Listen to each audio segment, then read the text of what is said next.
Have you ever wondered why the money you work so hard to earn sits in the bank earning you pathetic interest? Yet the bank's headquarters keep getting more luxurious, and the bankers. From a young age, we're taught to put our money in the bank, believing it's the safest place. But reality is brutal. Those who obediently lock their money dead in the bank. This is top-tier logic, I'm Mojo. We see through the logic of money, because wealth is the only chip, to real freedom in this brutal world. There's a great saying, sold out by someone and still helping them count the cash. In this world, there's a business that takes money from your hands and then charges you fees on top. That business is the bank. Most people don't know the huge value their savings generate. Almost all ends up given to the bank, while they still feel smug over that tiny bit of interest. Today, I'll break down the 5 hidden truths the bank desperately hides from you. First point, the inflation thief the rich fiercely guard against. For ordinary people, storing money in the bank seems best. As long as the passbook number doesn't drop each month, they feel safe. But the brutal truth is, your money in the bank shrinks every year. This invisible thief is called inflation. It makes prices climb year after year, driving the cost of living higher and higher. A decade ago, $10 bought a hearty lunch. The same money now can't even buy a plain coffee. Even that teriyaki chicken rice you love quietly creeps up a few dollars. And the portion? If you just park your money in the bank and do nothing, relying on that thin interest, you can never outrun inflation. The rich know this rule well. They understand dead saving inevitably drains your buying power. So they never leave large cash idle in the bank. They convert it into quality assets that beat inflation, making sure wealth grows faster than money loses value. Second point, the most fundamental gap between rich and poor, ownership versus usage rights. Let me ask you first, do you want to own the money or hold the right to use it? The poor desperately want to own money. The tighter they grip, the more they become its slave, pinching pennies, afraid to spend big. But the rich and capitalists saw through money's nature long ago. They know money is just a printed piece of paper, a tool to measure value. They don't need ownership at all. With just the right to use it, they create enormous wealth. There was once a wealthy man working for a finance firm. His son asked, "Dad, you're just an employee. Why do other employees scrimp, but you're so rich?" The rich man didn't answer directly. He had his son take a piece of raw meat from the fridge, then put it back. The son, puzzled, asked what this was for. The rich man smiled. "Look at your hand. Isn't it covered in grease?" That is the true face of how banks and the rich make money.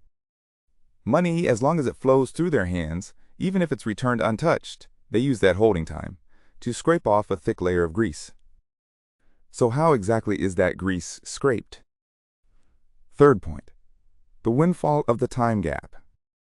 Many think a bank's profit model is just borrow low, lend high, but that's only the tip of the iceberg. The bank's real weapon for huge profit is using the time gap to split one sum of money into countless multiples. When you deposit $1 million, the bank doesn't honestly lock it in the vault. It instantly lends it to a business in need.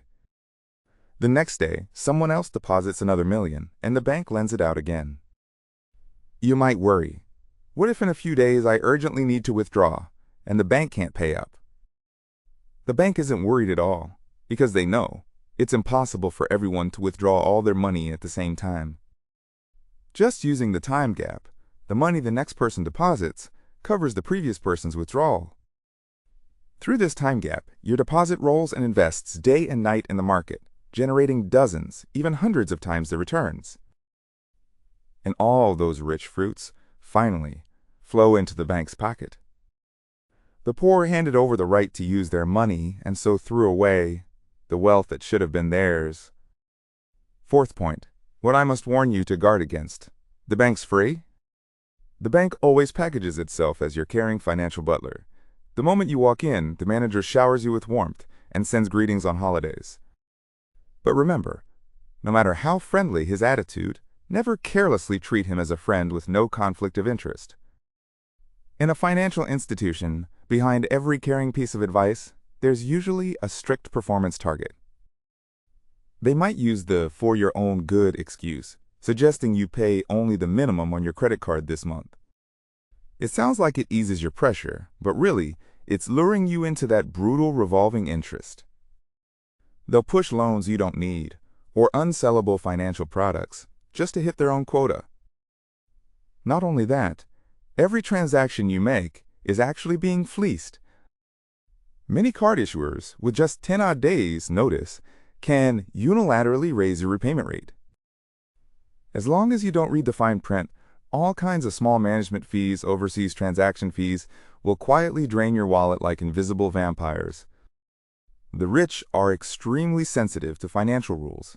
They treat the bank as a pure tool, sticking to the rules, never giving the institution an opening. Final fifth point, the deepest objective rule beneath this whole business model. Rather than have your cash flow harvested, learn to create cash flow. The business wars of the future never fight over the petty profit of a single deal. They fight over powerful cash flow. Look at the tech giants atop the pyramid, like mainstream e-payment platforms, WeChat Wallet, PayPal, and the like. They often offer free services, even hand out cash bonuses to get you to use them. Why are they so foolish? Because when you put money into their digital wallet, the right to use that money, as long as that money pool is big enough, even if they only earn a tiny stable return on it, the wealth produced is an astronomical figure ordinary people can't imagine. More of a bank. Even the corner car wash owner uses this logic. The car wash launches a $1,500 annual unlimited wash membership. A single wash looks like a loss, but with just 1,000 members, the owner instantly gets $1.5 million in massive cash flow. He takes that money, invests in a steady project with a 20% annual return, and earns an extra $300,000 in passive income every year. The poor always obediently hand their cash flow to the big institutions. But the rich know how to build their own system. Like a bank, they let other people's money circle through their hands, creating endless wealth. By now, take a moment to examine your own finances. Are you still treating the bank as your final safe harbor, letting inflation slowly steal half a lifetime of your blood and sweat? Do you always, for a little petty gain, hand over control of your own money? Remember, in the jungle of capital, money only ever flows to those who know how to command it. Starting today, drop your blind reliance and fantasy about banks. Learn to shift your focus from those rigid account numbers. Stop fearing the flow of money. Learn to allocate assets that beat inflation, and study the business models that make money work for you. Stop trying to clutch ownership of money. Learn to command the right to use it. When you can make wealth flow and serve you like water, you become the banker of your own life. If this episode helped you, please subscribe to Top Tier Logic, hit like, and ring the bell. Next time, we keep uncovering the logic behind wealth. I'm Mojo. See you in the next one.